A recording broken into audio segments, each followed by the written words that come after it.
بسم اللہ الرحمن الرحیم۔ وطن عزیز میں جو اس وقت صورتحال ہے اور تشدد کی ایک لہر چلی ہوئی ہے، بہت سب لوگ اس کے اوپر بات کر رہے ہیں، اس لیے تفصیل میں وہ نہیں بات کرنے کی ضرورت۔ البتہ میرے پاس ایک کتاب ہے تشدد تاریخی تناظر میں، اور میں نے مناسب سمجھا کہ چونکہ اس وقت پاکستان میں تشدد کی ایک لہر آئی ہوئی ہے، تو اس لیے بہتر ہے کہ آپ کے اس کے تاریخ جو ہے تشدد کی، یہ آپ کے گوشے گزار کروں۔ لکھتے ہیں، انسانی زندگی کے کسی پہلو کا بھی مطالعہ اگر معاشرتی، علمی اور معروضی سطح پر کرنا مقصود ہو تو یہ کام کسی قدر مشکل ضرور ہو جاتا ہے۔ آپ کو جدید علوم کی روشنی میں مختلف اطراف کا جائزہ لینا پڑتا ہے، افراد کی زندگیوں سے لے کر خاندان اور قبیلے تک، پھر لسانی اور علاقائی حد بندیوں سے آگے ملک و قوم اور تمام انسانی معاشرے تک بات جا پہنچتی ہے۔ اور پھر جدید دور میں مختلف علوم کی اپنی اپنی شیرازہ بندیاں ہیں اور مختلف مدرسۂ فکر و نظر ہیں۔ ایک طرف نفسیات، عمرانیات، معاشیات اور دیگر معاشرتی علوم کے دائرہ کار، اور دوسری طرف طبی علوم یعنی طبیعیات، فزیالوجی اور نیورولوجی کے ساتھ ساتھ جینیٹکس کے نئے نئے رنگ اور ڈھنگ۔ یہ سب علوم آپ کے مطالعے پر اثر انداز ہونے کا جواز رکھتے ہیں۔ انسانی معاشرے زندگی کے کسی شعبے یا پہلو کا مطالعہ اور محاسبہ ان علوم کی روشنی کے بغیر کسی طرح بھی مستند قرار نہیں دیا جا سکتا۔ اس کتاب میں تشدد کا علمی اور تاریخی مطالعہ پیش نظر ہے، جسے ہم اپنے ملکی حالات کا تشدد کے حوالے سے معروضی سطح پر جائزہ لے سکیں گے اور رائے قائم کر سکیں گے کہ تشدد ہماری انفرادی اور اجتماعی زندگیوں پر کس طرح اثر انداز ہو رہا ہے۔ ان مسائل کو سمجھنے کے لیے ضروری ہے کہ ہم تشدد کی ماہیت اور اس کے عناصر کا جائزہ لیں۔ تشدد سے ہماری مراد کیا ہے؟ عرف عام میں تشدد کسے کہتے ہیں؟ تشدد انسانی زندگی میں کس طرح رونما ہوتا ہے؟ اس کے افرادی، سماجی، نفسیاتی، سیاسی اور تاریخی پہلو کیا کیا ہے؟ انسانی زندگی میں اس کی کیا اہمیت رہی ہے؟ ہمارے اس جدید دور میں تشدد کا رجحان کیوں روز بروز بڑھ رہا ہے؟ تشدد ایک سیلاب یا طوفان کی صورت میں تمام انسانی معاشرے کو کس طرح اپنی مہلک لپیٹ میں لے رہا ہے؟ کیا مشرق اور کیا مغرب، کیا شمال اور کیا جنوب، تمام اکناف عالم میں تشدد ایک سنگین وبا کی طرح پھوٹ پڑا ہے۔ تشدد مختلف شکلوں اور رنگوں میں ہیجان، اضطراب، تشویش، دکھ، اذیت، اشتعال، ہنگامہ آرائی، جرائم، دہشت گردی اور خون ریزی کو پھیلاتے ہوئے نت نئے مسائل اور مہلک وسائل کے ساتھ ہماری معاشرتی زندگی پر مسلط ہوتا جا رہا ہے۔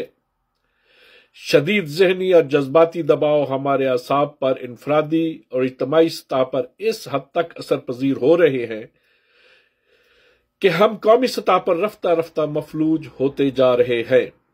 ہم پر بے حسی کی سی کیفیت طاری ہو رہی ہے جو مہلک اثرات کی حامل ہے۔ ہمارے ملک میں ہر قسم کا تشدد روا رکھا جا رہا ہے، انفرادی سطح پر اور اجتماعی سطح پر بھی، جسمانی بھی ہے، لسانی بھی ہے، ذرائع ابلاغ میں بھی رونما ہے اور ہماری معاشرتی زندگی میں بھی کار فرما ہے۔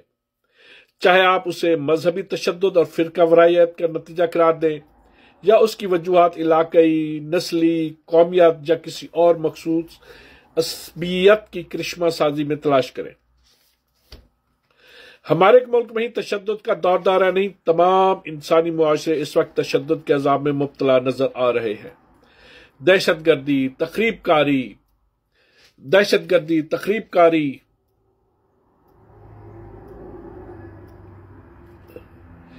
جرائم کی کثرت، قتل و غارت گری کا بازار ہر سو گرم ہے۔ بڑے بڑے متمدن اور خوشحال ملک جن کو مغربی تہذیب کا نمائندہ قرار دے سکتے ہیں، اور جنہیں اپنی اخلاقی اقدار اور تعلیمی معیار پر فخر ہے، تشدد کے ہاتھوں اس طرح مجبور اور معذور نظر آتے ہیں کہ انسانی عقل حیرت زدہ رہ جاتی ہے کہ آخر ان ملکوں کے تہذیب یافتہ طبقوں میں کیوں اور کیسے صبر و تحمل کا فقدان ہے۔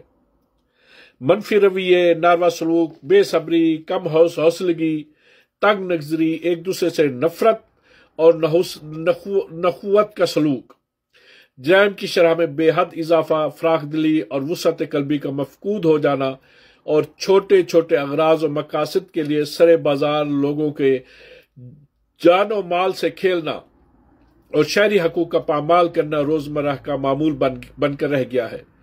امریکہ، کینیڈا، فرانس اور جرمنی جیسے ملکوں میں جرائم کی شرح جس طرح ہر سال بڑھ رہی ہے، اس کو دیکھ کر یوں محسوس ہوتا ہے کہ کوئی اسیب ہے جو ان ملکوں کی معاشرتی زندگی پر سوار ہو گیا ہے، اور یہ سب کچھ ان ممالک میں ہو رہا ہے جہاں تعلیم کی شرح تقریباً 100% ہے اور جو بہترین ترقی یافتہ ممالک شمار کیے جاتے ہیں۔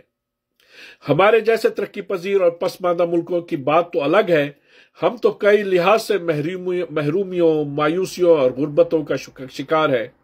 ہمارے مختلف طبقات کے معاشی اور معاشرتی سطح پر سنگین مسائل ہیں، ایک دوسرے سے نفرتیں بھی ہیں اور شکایتیں بھی، جن کا اظہار مختلف رنگوں میں تشدد کی صورت اختیار کر جاتا ہے، جو کبھی سیاسی ہوتا ہے اور کبھی مذہبی یا لسانی یا نسلی، یا پھر انفرادی سطح پر مختلف جرائم کی شکل میں تشدد کے واقعات رونما ہوتے ہیں۔ کرۂ ارض کے شمال اور مغرب میں یورپی ممالک میں تشدد کا بے محابہ فروغ اور بردباری کا فقدان حیرت انگیز ہے۔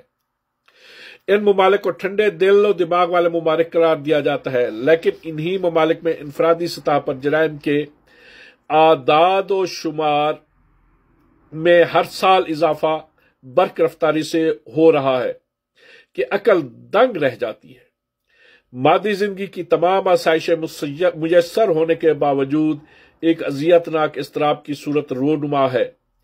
خودکشی کی شرح ان ممالک میں دوسروں کی نسبت بہت زیادہ ہے، اور اس کے ساتھ اخلاقی جرائم کی سطح میں بھی کچھ اس طرح اضافہ ہو رہا ہے کہ تعلیم کے تمام ارفع مقاصد ناکام ہوتے نظر آ رہے ہیں۔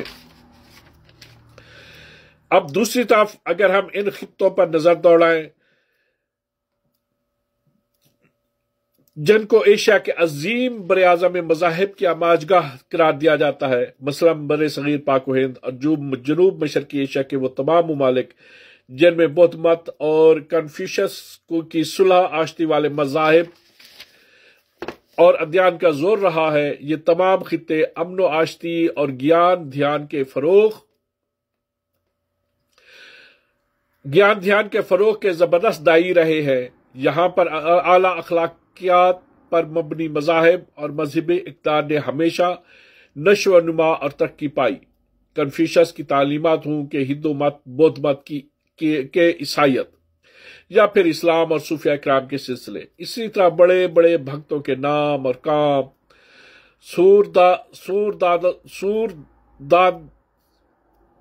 دس ہو کے تلسی داس، میرا بائی ہو کے بابا گرو نانک، بابا فرید ہو کے بلے شاہ، سچل سرمستو کے خوشحال خاں خٹک، ان سب کے باوجود انہی ملکوں میں لاؤس سے لے کر برما اور سری لنکا تک، اور پھر بنگلہ دیش سے لے کر ہندوستان، پاکستان اور افغانستان تک، تشدد انفرادی جرائم سے لے کر لسانی، علاقائی، نسلی، مذہبی اور سیاسی بنیادوں پر ہر جگہ خون کی ہولی کھیلتا دکھائی دیتا ہے۔